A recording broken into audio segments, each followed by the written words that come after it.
Okay, let's go. Would you believe that the political conspiracy going on in plain sight is that the House of Representatives has been operating unconstitutionally since 1929? Today we'll be discussing the Permanent Reapportionment Act and why it should be repealed or overturned by Congress or by the courts. The idea is to improve our government by terminating an act which will decrease district size and increase the size of the House by thousands. We should, um, from that, we should be able to do what we want with a good representation. Like, for example, immigration reform, solve the dreamer problem, work on climate change, get abortion rights, free health care, and universal income. I started this in fourth grade through high school and college. Every teacher I talked to, unconstitutional. Then finally I went to what they call the constitutional happy hour in 2019. This was a discussion guided by constitutional law professors from Loyola University. They all said it's unconstitutional. Started with the 1920 census. Congress starts to fight over power. By 1929, they still hadn't done their reapportionment. So they just, out of the blue, decide, well, we're just going to make a law instead. Now we're going to discuss why that was so unconstitutional, the benefits repealing the law, and the critics against it. Now that we know about the Reapportionment Act, we're going to discuss the amendments and legislation that changed Article 2. First, slavery. That was the 13th Amendment that took that out. 14th Amendment gave everybody citizenship. 15th Amendment gave everybody the right to vote, except for women. They had to wait for the 20th Amendment in 1920. After 4 amendments, and Congress runs into a problem, they decided, hey, we're going to just make a law and legislate the change in the Constitution.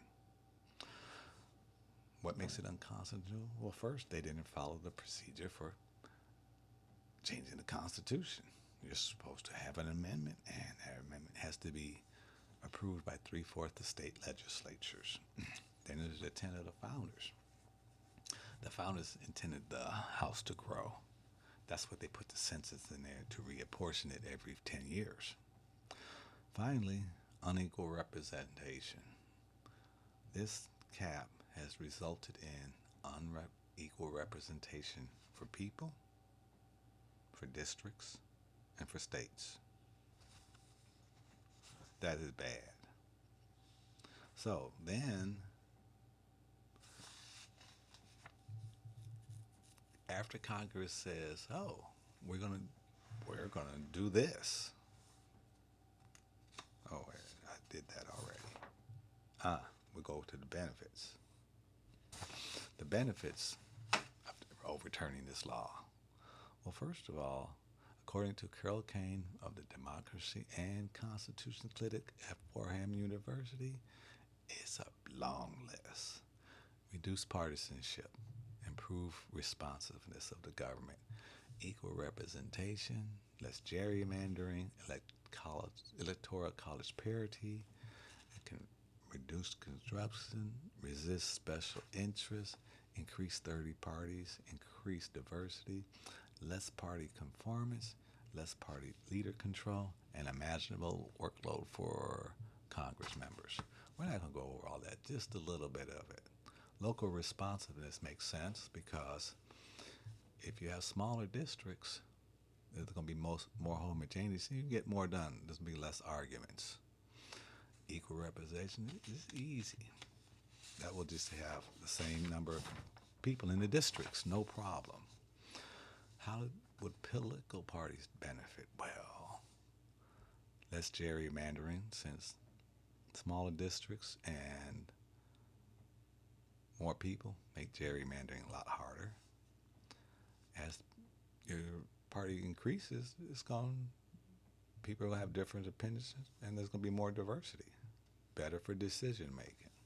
Corruption and influence of special interests, that's going to be gone. Well, not going to be gone, but very less, because representatives are not with 1 million people almost. They're going to be with 30,000, 40,000.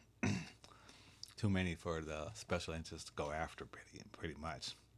Now, well, what about the government? Well, the most important thing for the government is the House members, instead of trying to do 700,000 people, they'll have 30 or 40,000. What the founding fathers thought they could do. Electoral college parity means better representation. The popular and electoral college votes would pick the same person. 3 main arguments against doing this. First, the physical space in Washington, D.C. Not only at the Capitol, but in housing in general. The solution here is pretty simple. Don't send them all to Washington. Have them do their job from their district. That would even give them a good influx into the economy at local level. Inefficiency.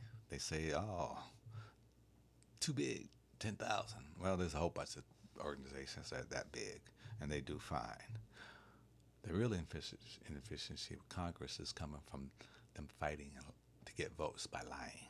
That's really inefficient. Finally, the cost and size of the government, big one. Well, the cost of congressmen and staff is about $1 million a year. And if you cost that out at 30,000, that's $33 a person a year. I think that's affordable. The current size of the government is 2.1 million, and it has about 11 million people working for it. Depending on how you do it, that's an increase of 0.5% or 1%. Well worth straightening up our country. Conclusion. Whoa, I'm on track.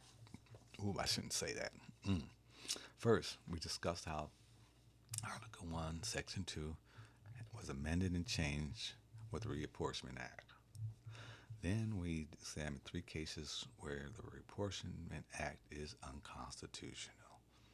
Article 5 violations, founders' intentions ignored, and the result of unequal representation. There are more, but that's good enough to start with. Last we talked about the major citizens of expanding the House.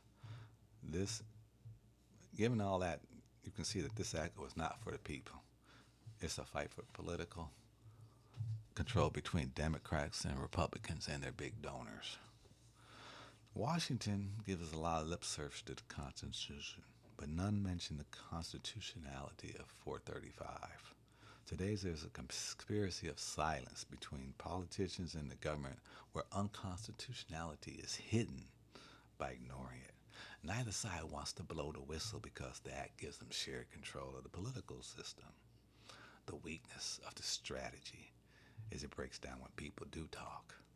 So, we don't need a whole political movement to correct this issue. Just educate yourself, explain it to the family and friends, and they can do the same. Once the issue becomes a well-known political topic, politicians will have to talk about it, the wall will crumble, and it will be either repealed by Congress or overturned by the courts. Thank you very much. Okay.